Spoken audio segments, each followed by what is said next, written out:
sales team. I'm here with Steve in our new lab. Who's going to take a look at a bipolar ionization unit and see what it does. And in close proximity, we've got an ion measurer. We've got a gray wolf sensing system. We've got a little flow hood here. We're going to measure what it does, and then also how that might scale up or not scale up to a real situation. So here's the unit. It's got two little brushes here and here, and it's kind of interestingly made unit, well made. And if you turn it on, which I've just done, currently we're reading very low, 0.01, 0.02 ppm of ozone in this little space, and the ion meter had been, if you take it out here, it's basically 0, basically, out here. And then as you move it closer to the unit, obviously the levels get quite a bit higher. So it is generating ions. Now if you go not very far away, it goes pretty much to nothing. And if you we'll turn on the flow hood here, which puts about 1,000 CFM on.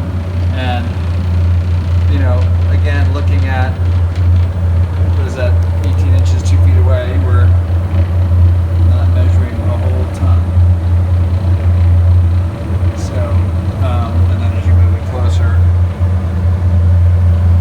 yes, so it is generating ions. I don't know how to equate ion generation per se with anything else, but there it is. Now, a lot of the data they talk about is an inch away, so obviously an inch away from this is a lot, right? So, and I'll turn the hood flow back off. And if I hold my hand here,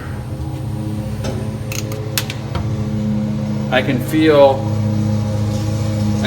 the ionic breeze coming off of those needle points. And if I take my ozone meter, let's look at that, and I hold it up pretty close. I go, let's see, gotta get it situated. I can't see it.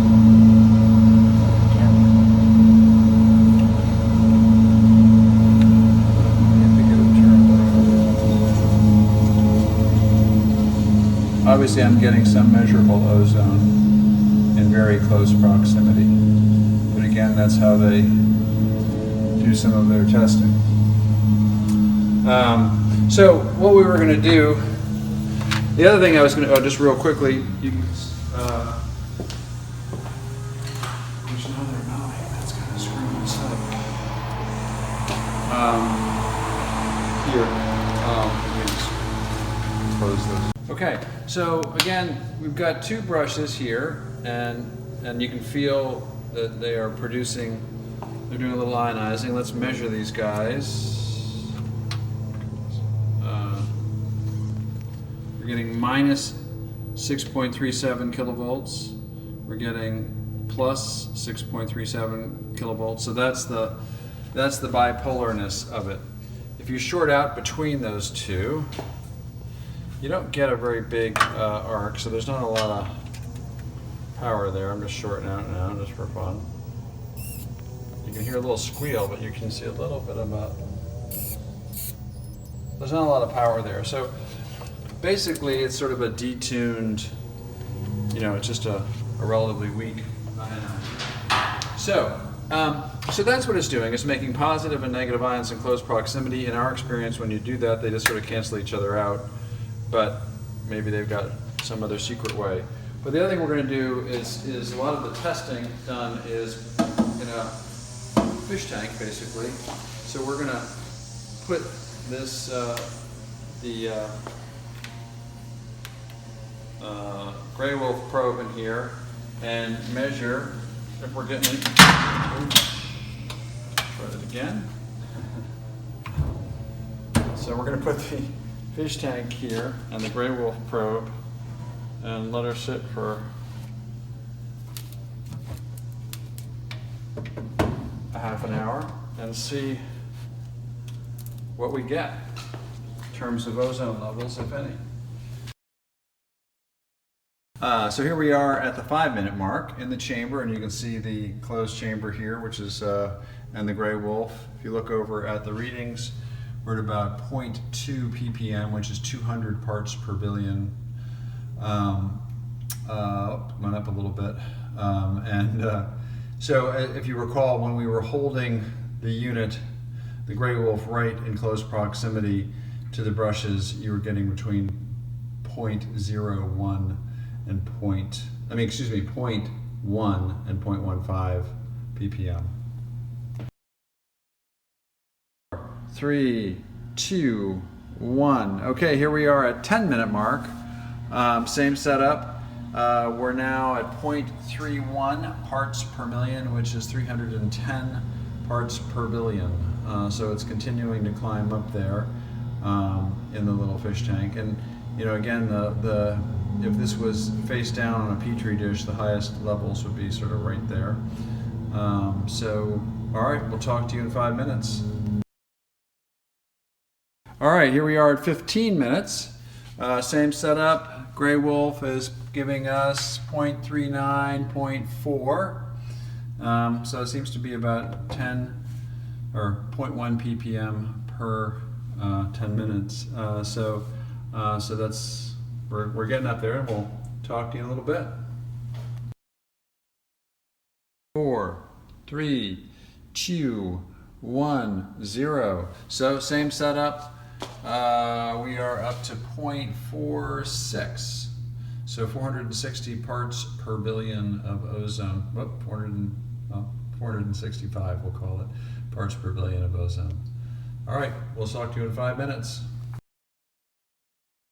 Here we are coming up on the 25-minute mark. Oh, this guy just went off. Oops, sorry. Come on now. All right, there we go. There's 25. So we've got the same setup. And 0.51, so 510 parts per billion of O3. So, in our little chamber. Okay, we'll see you at the 30-minute mark, and that'll be our last test. Okay, we're coming up on the 30-minute mark here, where we will stop. Boink. All right, so there we are there. We are at 0.55, so 550 parts per billion of ozone. So that's what would happen in the chamber. And so in a way, you know, when you do these tests, what you measure or don't measure is important, right? And so they're measuring kill rates, they're not measuring what else is produced.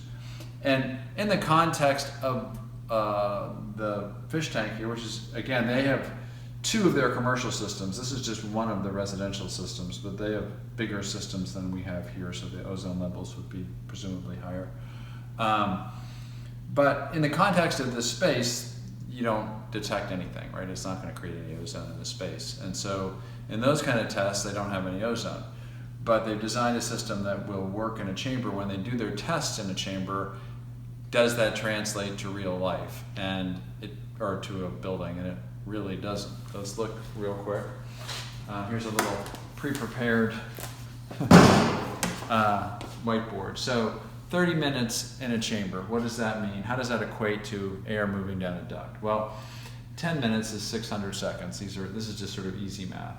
500 feet per minute, which is the slow air in the system, right? That's your slowest air. It's not the air not the 1,000 foot per minute air in a duct. It's the 500 foot per minute air across the filter, you hope.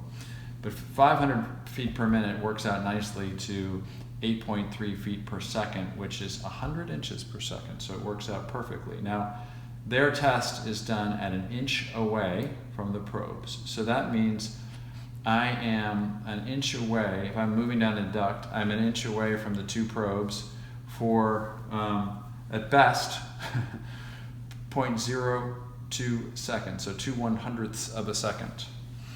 So, and again, that assumes that I'm, just 1 inch away, which would be pretty hard to do on an ongoing basis, right? Over the air changes. So, 2/100ths of a second. So 10 minutes. To get 10 minutes of dwell time in that moving airstream, I would need 30,000 passes. So 30,000 passes over those probes. But again, it's unlikely. I'm doing an idealized situation where I always come back and I'm always 1 inch away from those probes. So at 5 air changes an hour, which is pretty good for residential, that's 6,000 hours.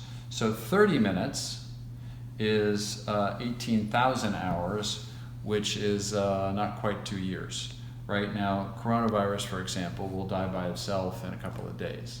So this doesn't, so the fish tank doesn't really translate to a real world environment unless you're a goldfish, I guess. But anyway, but that's just that math. So happy to answer any other questions. So in Duke's math, he's making the assumption that the bacteria or the virus passes within 1 inch of the ionizer on every single pass. And we all know that that's impossible. In a real-world HVAC application, when the air is moving at 500 feet per minute, it travels 1 inch in 2/100ths of a second. So what Duke was showing was it would take 18,000 hours of runtime, or almost 2 years of runtime, to reach 30 minutes of contact time like they are in their test chamber. The other thing that we were demonstrating when we put the ionizer in the test chamber was that we reached 550 parts per billion of ozone inside the test chamber. So it was the ozone that was deactivating the virus or killing the bacteria, and not actually the ions.